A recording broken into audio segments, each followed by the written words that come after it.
Welcome to part 2 with our guest, David Jenkins, who is a professor of psychology and is the clinical director of the PsyD in the clinical psychology program at Liberty University. We get to continue our conversation about languaging and stigma with addiction and also discuss various other topics around how people heal from the psychological slavery of their habit. So let's listen in now. Okay, welcome back to part 2 with David Jenkins. And we were just having such a good time that we ran into a part 2 because we didn't discuss all the things that we wanted to discuss. And one of the big topics for me that I wanted to talk to David about was stigma and stigma around languaging. I personally don't use or limit my use severely. I never use alcoholic or drug addict. Right.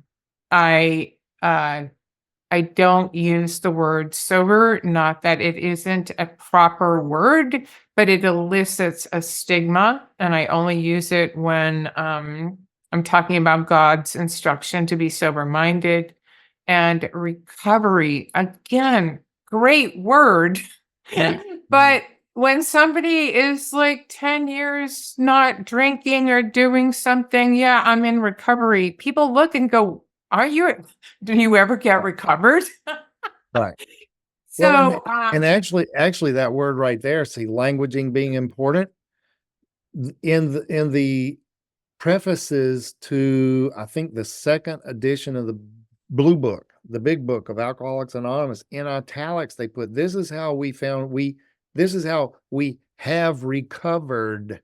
And they even put it in italics. They used past tense. interesting, because you will talk to a lot of 12-step AA Right. people, and they're like, yeah, I'm in recovery 35 years, and they pull out their chip, Right. I'm like, and all of those markers, look, those can be important memorializations and all that. And so, folks who are humbly walking a recovery journey, right? God bless them. But the folks that are like, well, you better not ever use the past tense. yeah. And it's like, well, help me understand something. How did the first founders do it and believed it so much they put it in italics? Yeah, well, let's go So first to the language is big. important. Language is crucial. Yeah, let's go first to the big ones, which Sure. you, amazing, sent me some documents that I had no idea. I mean, I knew that the National Institute of Alcoholism, Alcoholism, alcohol, and alcohol abuse. yeah, NIAAA. NIAAA. I know that they changed languaging to Right. Alcohol use disorder or substance use disorder. And I wanted to talk to you about the genesis or how you felt about it. And then you gave me, I had no idea that this came out of the president's office, the Office of National Drug Control Policy. But let's just talk about this narrative of changing, these terms. Why? Well, I think it actually, I mean, we'll keep it focused on, alcohol and substance use disorders and things like that, but it really cuts across a number of things regarding mental health, so, I'm careful with terms, and I'm thankful early on, I trained myself to think this way, and even in the substance abuse field, God had already trained me to think about this as a person with this rather than, we get there a number of different ways, but I don't work with borderlines. I might work with someone who has borderline personality disorder, and I can even go beyond that and go someone who meets criteria for borderline personality, but because I try to stay descriptive as much as possible. And I think that's part of, in a positive way, that's part of why I think the shift in language is pretty important. Someone who has a substance use disorder, that's pretty straightforward language. It's hard to pick up on anything kind of shaming about that unless you can zero in on the word disorder, right? Yeah. But compare that with, alcoholic.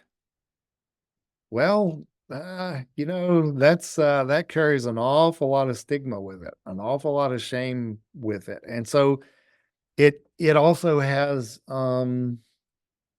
sort of core character implications. You know what I mean? If I am this, well, what about my identity in all other domains of life? Right. You see what I'm so so generally I'm pretty much in favor of being very careful how we describe these things. And labels are so dangerous. I I read a book and I can't even remember the name, but it was so powerful to me. When we label things, we stop our curiosity, and we think we know everything about it. And that is so dangerous in a person for all the reasons that we talked about in the last session about it's 4 areas. You don't know what happened to that person. You don't know what the pain that they're trying to deal with. You don't know what the narrative is in their head. Um, the simplest example I can think of is when a child is looking at a bird for the first time and maybe, the feathers and the beak and all the beautiful things that a bird has to, that sound maybe. And he points up and mom says bird. And so the next time that child sees a bird, the curiosity is lost. Bird, Right, and right, I thought that was a kind of a great example of labeling, you know, um, really stops curiosity about a person. right, And when we have a God view that each one of us was uniquely made in the image of God and has gifts and talents that are supposed to be used for the kingdom, then we can be curious and look for, and this is probably what you do. I know it's what I do. I say, look, I know there's something in you that should come out, right, right? Now's the time, right. right? And So and notice how that could be something pleasurable and joyous, or something, painful and hideous, right? Something in you has to come out. Well, sometimes it's the gook. I got to get rid of some yeah, isn't gook that the stuff. truth? Yeah. But you can tell I'm That's really, the you can tell I'm really psychologist highly part technical talking. here.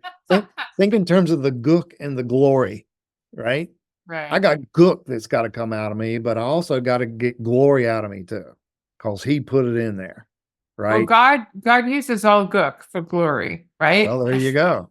I mean, that's the beauty of and if somebody's going to be going that deep in my life, I kind of want to know their name. I kind of want to know who they are.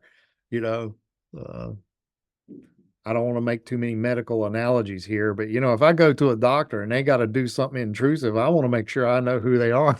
Or can trust At, them, at right? least, Yeah. yeah, at least enough to where, okay, can I trust them? Yeah. Yeah. Yeah. I mean, never mind. I'm getting lost in. All right. I had to get this medical procedure one time, and this knucklehead, sorry about that, but this knucklehead sitting there cracking jokes with his nursing staff while he's poking inside of me, taking pinches of tissue Ooh. to do Yeah. biopsy. This guy's taking, I'm opened up and he's taking pieces of tissue, and he's doing a comedy routine with his nursing staff. I'll tell you, if I hadn't had the instruments in me, I probably would have poked the guy. Right. All right. Yeah. I No, mean, that's just not. Now, he knew what he was doing. He was competent, but gee whiz, I wouldn't refer anybody to him. right. Now, Yeah. let's bring it back home. We can actually come home. All right. So if I'm the one that our paths have crossed on their journey, right? I want to be the kind of person that technically kind of knows how to move around in this world, but I want to do it in a way that they can trust. Yeah. Right? Compassionate. Yeah. Yeah. And that's where just the genuineness of who you are, the, the openness, the lack of shame, right? Look, none of us are where we need to be or should be. And thank God none of us are where we ultimately are going to be. Right. Right.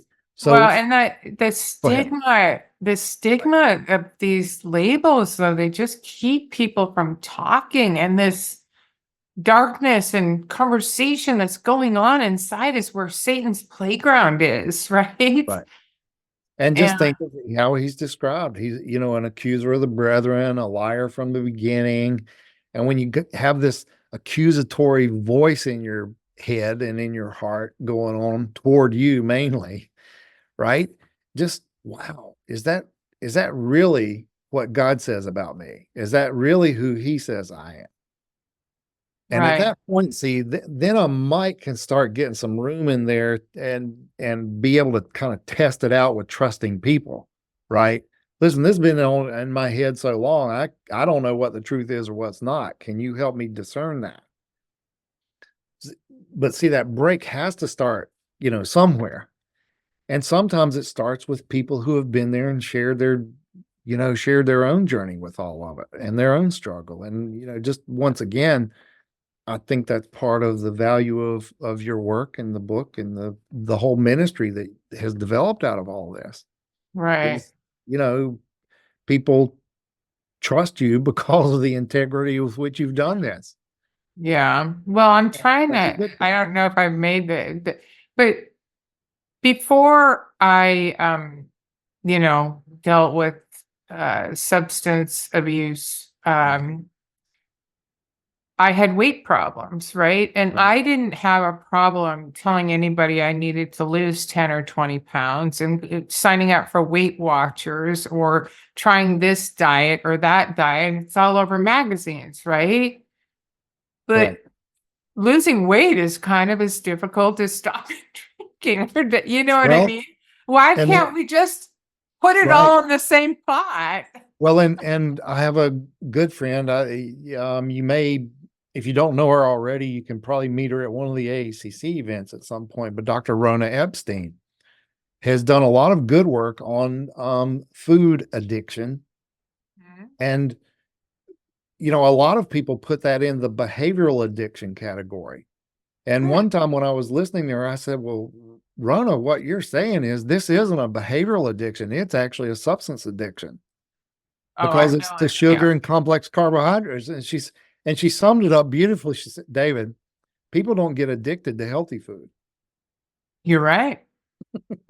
And I went, well, shoot, this is a substance addiction, not a behavioral addiction. Now, all addictions have behavioral components to it. Again, we got to watch out for being reductionistic, right? Right.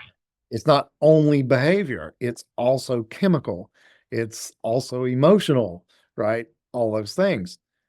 So, um, yeah, it's amazing, isn't it? How, okay, I could talk about needing to lose, 10 or 12 pounds. Well, what about losing 10 or 12 drinks a week? Right. That's what I'm saying. It's just Yeah. it needs to somehow we've created this Right. thing. And I don't know if I mentioned it before, but I probably haven't mentioned this to you. I know I've mentioned on other podcasts, but Mhm. I smoked 2 to 3 packs of cigarettes a day. That's a It was the lot. first thing I did in the morning and the last thing I did before bed. Yep. And I needed pharmaceutical help to quit. Yeah. And yet, for some reason, I don't call myself a cigaretteaholic, a smokeaholic. I don't say I'm in recovery. Right. I just quit because Yeah. it Now was killing me. you would say I was addicted to nicotine. Yeah, that's it. Right. And it's like, Right. oh wow, good thing you got off that. It's just, Right. and it's Right. just not a it's nothing. I don't get Right. classified as anything. I just like, wow, that's a great thing to do. Good job. Right. And just trying to get it there. Well, Um, and that's why, the document that you were referring to earlier that, came from federal government and that really has been implemented I think in mainly good ways across the national health systems and treatment approaches, is that was part of the point of changing that language, right? Right. Is, okay, someone has a substance use disorder. That's a little different than, they're just a drunk, Right. or they're alcoholic, or, the one that gets me is all addicts are liars. And I'm like, well, look, every human being's a liar to some extent. I mean, if you're going to put that standard, let's get real. Well, and Uh, that's, yeah. Yeah. And, well, this whole thing about denial, right? I mean, they've done studies over the decades. Everybody thinks, well, addicts are particularly known for being in denial. I'm like, look, they've measured and looked at this stuff, and folks who are addicted to substances are in no more denial than other people are about what they're in trouble with. exactly, They, exactly. And I really challenge this thought, and I've done it a lot in podcasts. Like, were you really in denial, or did you just not want to let somebody know because they judge you? right, Right. right, I knew I had a problem for years, and I didn't tell my counselor. right, I didn't tell my pastor. I might have mentioned it to friends like, gosh, I really need to slow down on my drinking, which, by the way, is a key to somebody considering they have a problem. right, But the reason you don't go full out, I didn't, is because I didn't want to be labeled. right, And I was telling you, I read this book, and this was going, and she had a very serious drinking problem, right, like blacking out and driving in the car with her kids and car seats, right? right, And she was still questioning in a 12-step meeting whether or not she was not, but I'm not really an alcoholic. Like, of course she didn't want to be labeled, because that meant like stamp for the rest of your life. And right. Yeah, and it implies that she had some kind of picture of what that meant, right? That it's almost like there was this template of, okay, alcoholic is boom. And since I don't fit that, I must not be one. since I don't drink in the morning, since I don't Right, have DTs, since I don't drink right. as much as them. And actually, Well, let's and go to that. I want sure, to go go to ahead. alcohol use disorder. Sure. I stay away from that a little bit, not that it's not, but Right, that can be 1 or 2 drinks a night, right? That's where it's that's why the range is so right, wide. So let's stay away from even that. The sure. problem is it's something that you're doing over and over again that you might not want to do, and you can't stop. Right. That's It, what it's it almost is. like zoom out a level or two from the label and just stay descriptive. Stay descriptive about the behavior that's going on. And if you can do that, that can help get you through some of these things. This whole thing of denial, right? That I'm going to get a little nerdy here for a second. Okay. I'm going to be a psychologist professor who trains folks. All right. When you think denial is a defense mechanism, and that's Freudian language, right? That comes from Freud's theory about the defense mechanisms and psychoanalytic theory. Okay. Denial is a primitive defense mechanism, right? If I distort reality, I'm still taking reality into account. I'm just distorting it, right? If I'm denying reality, that's a That pretty that's a pretty primitive defense. All right. So this is where I would challenge a lot of folks in traditional ways of thinking about all this is, okay. So what do we know about defense mechanisms? Well, they kick in when someone is under organismic threat. In other words, their existence is threatened, right? That's when these defense mechanisms kick in. Denial being one of the most primitive ones of those. All right. So if this is how someone has come to defend themselves from existential threat, right? Annihilation, and they come to see me, help me understand how it is a wise therapeutic move for my first agenda to be to break through that denial. Mm. In other words, if I'm taking away, if I threaten the only thing or the primary means that they have come to defend themselves with, and I start to threaten that by taking it away or breaking through it as a first step, well, what does that do to their anxiety? Increases it. What does that do to their denial? Oh, increases it. Yeah. Okay, So so can we think of take this it? typical, well, we got to break through that denial. No, you need to create a trusting, safe relationship where the denial comes down. Can we practice this for a minute? Because Sure. you're a psychologist and I used to go to one and I denied. I never told them the truth. So, All right.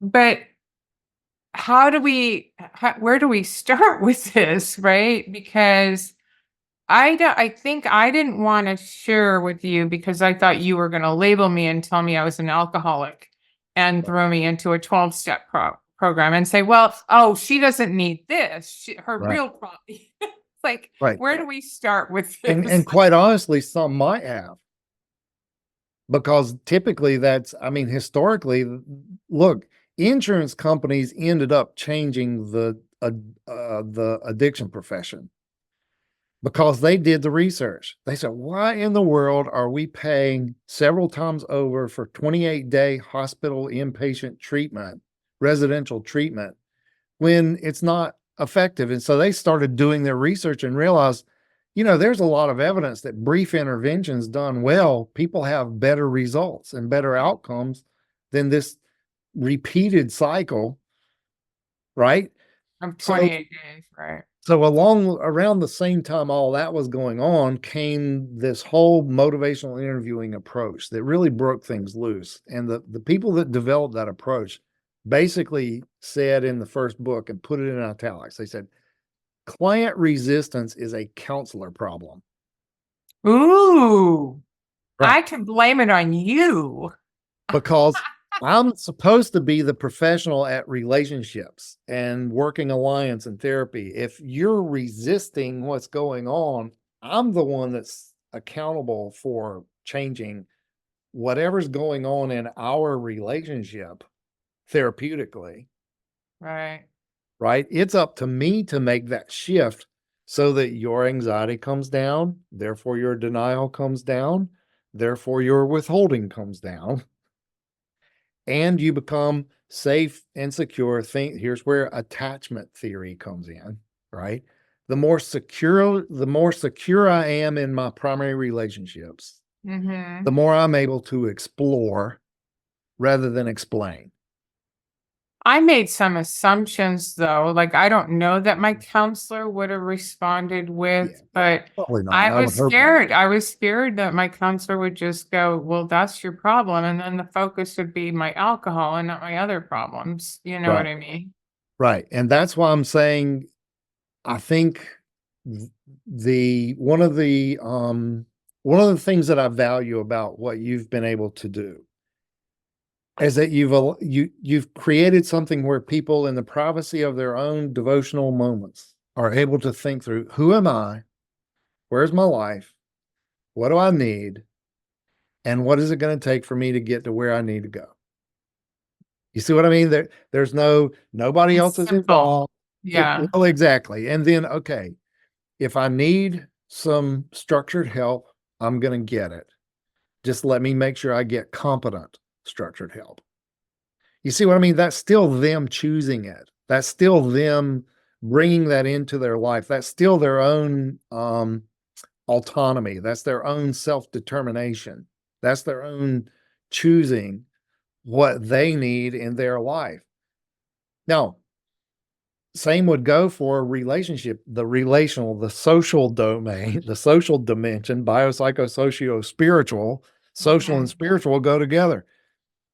A lot of people are deciding, it's my relationship with God. That's what I need most in my life. Let me get trusting people to help me with that. And the main one I need to trust is the very one that I'm saying I need. You see what I Right. mean? So it fosters this devotion, and you've provided a structure for them to engage, in those relational conversations with God. Yeah. He and And and he will meet them there. That's the beauty of it. well, and that's the other thing, it's so many people are being helped by the devotional, but then I deal in the Facebook group with the fail, like the shame and the failing and this and that. And I try and say there's no shame in Yeah, needing like a community. I yeah. needed a community, You put skin in the game, right? I yeah. mean, you then live that out, openness, you live that out with integrity in the context of that group. Yeah, but not everybody can do it by paying $20 for a book and going, I'm healed. And a lot of people can't. And like you say, it Well, see, goes I'm up the I'm more spectrum. concerned. I'm more concerned that they aren't going to be paying $150 a session from now on. See, I mean, I got skin in this game. Look, I Yeah, this is a giveaway thing, right? But look, from a reality-based perspective, we got to consider there are some financial incentives around the treatment industry.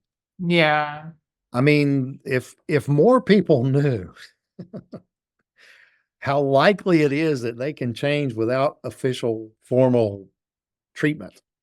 It oh, rehab, right? Yeah, Yeah, yeah, yeah. I mean, it rattled the world. Now look, the reality is though, what would happen is those that truly need that level of care would be able to get that level of care.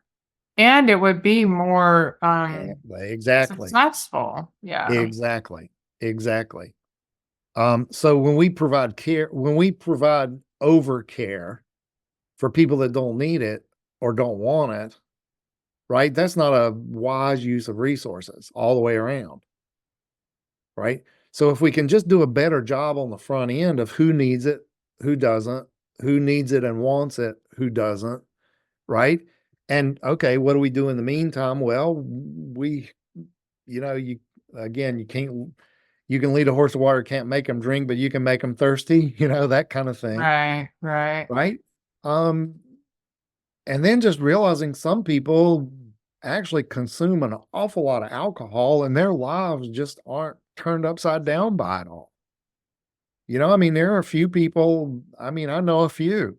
Good grief, they drink a lot. Yep, I And drank a lot. I really don't want to be their liver. You know what I mean? Right, right. But their relationships are pretty good. Their jobs are pretty good. Their joy is okay in life. Now wisdom would say, it'd be better without that stuff. But that's Well, not, they look okay from the outside. I'm yeah, sorry. When your liver's, not happy and right. you've got an internal dialogue about I should You've quit, I got some can't. problems. Yeah, you've definitely got some problems. But Let's yeah, let's move on to this is something I've been dying to ask you about because I run into it's part of my story and it's part of other people's story. Like I would be lying if I told you I had 100% success rate with this, right? right. But let me just start with my own story. I had my own trauma I needed to deal with. Mhm. I was diagnosed with major depressive disorder. I had my 29-year marriage had collapsed. I hated myself and I wanted to die. And while I knew I needed to address drinking, I had absolutely no interest in dealing with it because it was serving its purpose. It was helping me deal with this pain and helping me pass out at night. So I did go to counseling and I did have EMDR and I did uncover a lot of processing issues. Mhm. But I never healed in counseling because Right. I still had a substance issue that I wasn't telling her about. Right. um, and some people think that you can't. So, and then now we'll talk about my experience in coaching, where some people, despite the fact they love Jesus, they want to do it, but they've been traumatized or sexually assaulted as a child. Right. And they just, they can't seem to get through the pain Right. of processing without numbing it. And I have so much compassion for that. And Right. I just don't know how to tell people, like, the chicken or the egg. What do we do? Or is it, Right.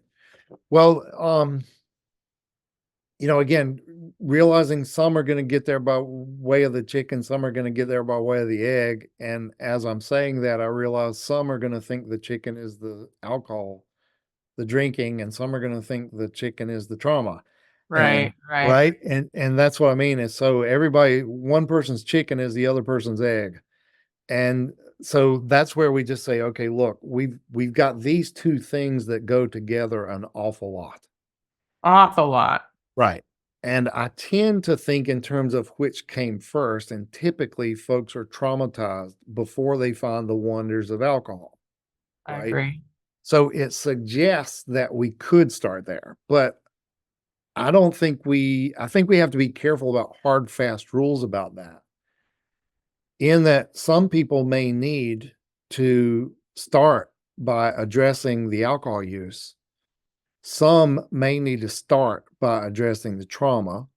Some may need to start by addressing both simultaneously. Now, this one's going to be an uncomfortable thing. You might wince a little at this one. Some may simply need to remain the same for a while longer Hmm. as they figure out, am I really ready to do anything about any of this? Yeah. And Right? that's an unfortunate truth for so many.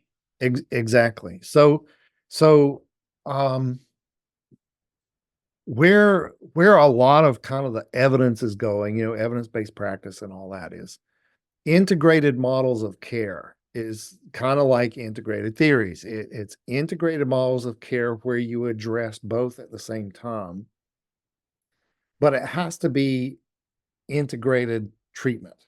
You know what I'm saying? It has to be done in a coordinated, um, systematic fashion with the overarching characteristic of that being safety and Yeah. I love security, that. right? So that again, someone's safe enough to do that. So, see, as you were describing your own trauma and your use of the alcohol, see, in my mind, look, it was your medicine. It Mhm. wasn't, a drug or a substance that I'm abusing. No, it was your medicine. And I try to be careful with the self-medication. We all self-medicate somehow or another, but I mean, sometimes it's really appropriate to use that term. Yeah. And so for me, it really comes down to this whole issue of uh this whole issue of fear. And I'm it's gonna seem like I'm going out the window again theologically, but look, Adam and Eve, they covered themselves with fig leaves, they hid from each other, then they hid from God in the trees of the garden. Just before sin happened, if they had heard the sound of God walking in the garden in the cool of the day, what would they have done? They would have run to him with abandon, right? They would have been glad to see him. They would have been wide open and no barriers, no hiding, no restrictions or anything like this. They were so afraid. They knew something had changed in them. That's why they covered themselves and hid from each other with the fig leaves, right? Mhm. What were they so afraid God was going to do that they hid from him in the trees?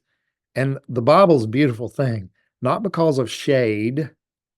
They didn't hide from in the cool of the day. They didn't need shade. It was because of shame. I believe when God said, in the day you eat of it, you will surely die. Right. You will doubly die. You will die squared. In the Hebrew, it's you will die in your death. It's the same word twice. Wow. I You're didn't gonna know that. doubly die. Now, I've got to be careful with this, right? I'm a psychologist, not a theologian, but I'm sitting there thinking, okay, if I'm gonna die, die, and I know I've just died once. If the very one who gave me the command and said, you're going to doubly die, and I know I've already died once, if I hear that guy coming, what am I going to do? I'm going to hide out of fear that he's coming to kill me. Right.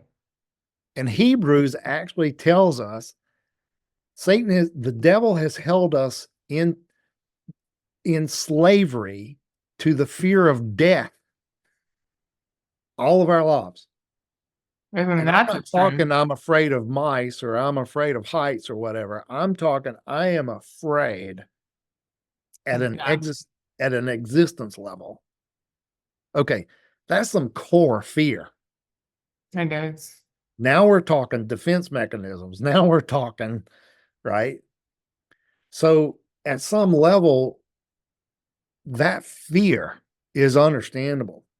I'm going to die if I don't stop drinking, but I'm even more afraid I'm going to die if I do stop drinking. Cognitive dissonance. Yeah. Yeah. So Uh, I choose to go with what I know. And it's a sad choice. And back to the wise, foolish thing. In many ways, it's a foolish choice, but it's certainly an understandable choice. And so again, somehow or another, I think it comes down to adjusting that fear that is so threatening, it's a life threatening fear. And when that can when someone can move forward in spite of that fear, it takes a really safe relationship in order for that to occur. well, this makes me feel good because I didn't tell you this, but I'm in the process of writing another book. And you know what it's called? No telling. Prepare to Quit. There you go.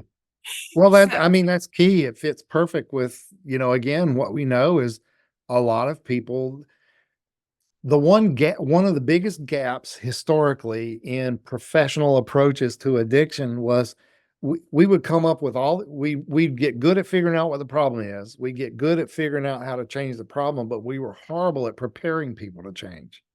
right. So in recent, past decade or two, that focus on preparing people to change has really risen to the top in terms of its importance. So, again, you're right on track. And Yeah, I well, think, it's just it's my own experience is yeah, people know that they're killing themselves. People right, desire something different. So how do I help them getting from right, desire to ready? Get right, prepared.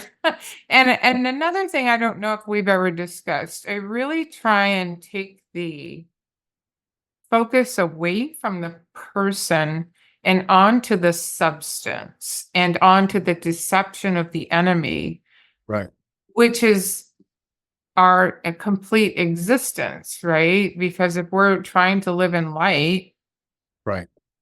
there's always the world trying to tell us there's something better for us that Right. isn't. And see, And I, and as my use has progressed, right, my body is now telling me that.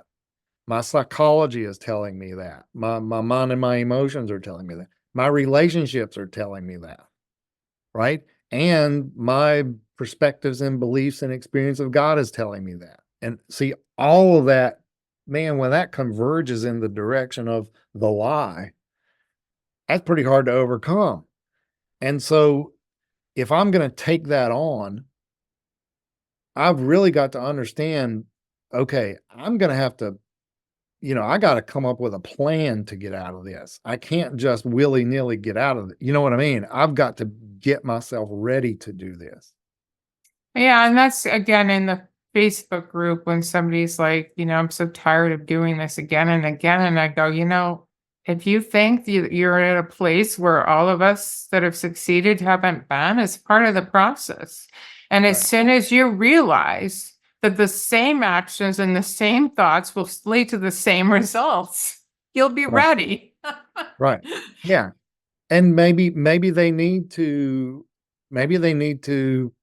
remain in a place of refuge for a while. Mhm. And see that place of refuge can also be a staging area. You know what Yeah. I'm saying? So I get to a place of refuge where I'm safe and protected, right? And I'm getting myself together, but I'm not doing it because I'm going to stay in that place. I'm doing it to get ready to move forward. And there's the staging area. So it's both and it's a place of refuge and a staging area. And look, you know how it goes. Some people are going to think, well, you've been in this refuge too long. You need to be staging. You need to be leaving. And others say, oh, you're leaving too soon. You need to hang out in refuge. And I mean, there's another chicken and egg thing. It's like, well, look, just stop. What does this individual need? Regardless of what you think about it, right? What does this Right. person need? If they need more refuge, let them hang out there until they figure it out. If they need to move forward, okay, let's let them figure that out and then we'll help them move forward. Well, and then the wisdom that you talk about. So that's why I'm adamant about take a 12-week challenge, because the reality is we got to try it over and over again. But my experience is, because this is a process of documenting how good life is, how much better I sleep, how much healthier I am, how much more connected with people I am.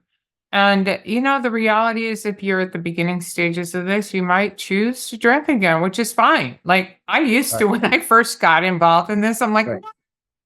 And I realized, no, it's part of the process, Right. because then I'll have people come back and say, my gosh, I felt so great. I don't know why I did that. And now I need to do this again. And it's Right. okay, because now they've solidified something, and to me, helping them experience something better and knowing that God has a better plan, and they just turn their back on God. Like, Yeah, yeah. people vary on this, but the average number of change attempts before there's lengthy time away from substance use and things like that is anywhere between like 4 and 7, right? So people are going to make these attempts. Now, you don't want to, you know, if you got away from it in 2 attempts, don't do 4 more to fit the meat. Okay. Well, I'm sorry. Cigarettes was probably like Yeah. 50, 5 Yeah. 0. Yeah, you went for 2 months and you said, well, I could probably have just one after this meal. And within boop, right back to a pack and a half, right? Yeah, yeah, And how yeah. many times, so okay, you know what? I get to that 2-month mark. I'm not going to have that first one. See, let's see, 1981 was my last use of any kind of weird substances, and 1982 was my last cigarette. Now, it's a wild thing, but every now and then, The smell, some right? smoke will come by, and usually it just stinks now, you know what I'm saying? Yeah, But every now and then, this one waft will come by, and my body just goes boing. You know what I yeah. mean? Oh, wow, and that's what lets me know, listen, I've still got that capacity. Uh, Yeah, every now and then I'll walk that's by it. it too, and I'm like, "Oh, that smells good," but no, I don't want anything to do with that. Don't But want a thing to do with it. I mean, the bad news is it comes up. The good news is it's easy to swat away. You It know what I mean? becomes easier. Now, in reality, some people, this is where genetic factors and people's experience factors, that's where some people, when that happens, have a really hard time shutting that back off and not responding to it. So it's not that it's predetermined they're gonna relapse, right?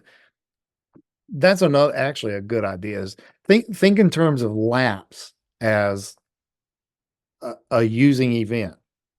How I respond determines whether I relapse and get into that problem cycle.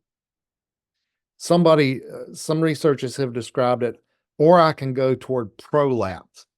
In other words, I fall forward Right. rather than backwards. So try not to let a lapse turn into a relapse. Help a lapse become prolapse. Now, avoid the lapse, but if you have one, right, how you respond to that lapse makes a big difference in your ultimate outcome. Now, as I listen to people who have been part of the 12-step narrative. I am going to have to deal with this for the rest of my life. I'm going to be tempted. I'm going to be in recovery. I personally believe that's a narrative to allow you to go, well, I got to deal with it for the rest of my life anyway, might as well, versus, and I just had my experience in a beta test at a church, and the pastor decided to put a couple of meth users in my class. And it was super interesting. 8 months without drugs, and they were miserable human beings, for lack of a better word. They just were triggered all the time. I just want to use every time she does something, every time he does, Right. and I told the pastor, watch what happens, because I just could tell that the narrative was coming from what they were told, that they'd have to deal with this forever. Right. Right. And see And that. Right. Go ahead. but Sorry. he comes in one day, probably half weekend, and he goes, the only thing I don't like is that I have to be labeled a drug addict for the rest of my life. And I'm like, why? Right. I go, you've got what, 9.5 months now. I go, you know what's going to happen if you use drugs. Right. And you know how life is without it. You get to choose. God gives you a choice. Right. And this was like such a big light bulb to him. It put the responsibility back in his, and this is where I said, hey, I have a more hard time choosing chocolate cake than I do alcohol and cigarettes. And he laughed, and I go, don't laugh. I'm dead serious. Like, we all get to choose. Right. And now you have information. This man's life changed. Right. Simply by what he's being taught. Right. Choice. Yeah. And that's the importance of, that's the importance of the narrative changing, like you've mentioned, is that to some extent, the disease model did help reduce shame and stigma to some degree and that kind of thing. The problem is we kind of over diseased everybody. And so this over application of this disease model, is kind of part of what you were describing. That's one of the father of the disease model of alcoholism, Jelinek, actually predicted what would happen if we over diseased people. So he had a lot of room for people he would even described as alcoholic. Remember, we're talking back in the 30s or so when he was doing this, right? He had subgroups of alcoholics. Only one of those was a diseased addiction. Oh, I didn't group. know that. Okay. Oh, yeah. And see, that's what I mean. This whole thing is kind of shifted, and we get away from foundational language and all these kinds of things. And so, all right, here's where we are today, and here's what we know. We know that this narrative is important. We know that a lot of people who end up struggling with their use of substances and other addictions got there. They have higher rates of trauma early on in their life that caused fractures in their soul, fractures in their relationships. The earlier someone turns to substances or behaviors to manage their emotions and their relationships, the more likely it is that they are gonna not have the muscles it takes to move forward once they're clean of all these, once they've stopped their use of substances or behavior. It's almost like whatever age someone was at the point that they started using for those reasons, it's almost like emotionally and socially, that's kind of where they are. So that now you've got someone 50 years old, but they've got a trail of debris in their life. And all of a sudden they've got the emotional and psychological capacity of a 15-year-old. You see what I'm saying? And now that's not hard and fast, but I mean, that is part of what happens with this whole thing called addictions, whether it's to alcohol, to meth, or to sugar, right? or to cell phones or to Or to, pornography. yeah, well, exactly. And look, our technology addiction stuff, I would, again, I'm in the literature, all of, the peer reviewed journals and all that stuff all the time. That's kind of the world I live in. Man, this whole internet technology addiction stuff is just taken off all over the place. And when we look at what it's, the things that are happening with our children and teenagers and brain development and all of that, absolutely, it's a factor we have to, Yeah, we have I to just consider. think if we can broaden the conversation about addictive behaviors, that Right. they're all anything you do repetitively becomes a habit, and you can have good habits and bad habits. Right. And habits involve our biology, right? Our psychology, Yeah.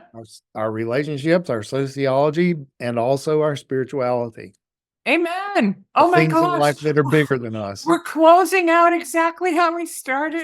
Imagine that. Imagine that. It probably is time, but that was a perfect kind of ending. Like, wow, that we couldn't have planned that better, right?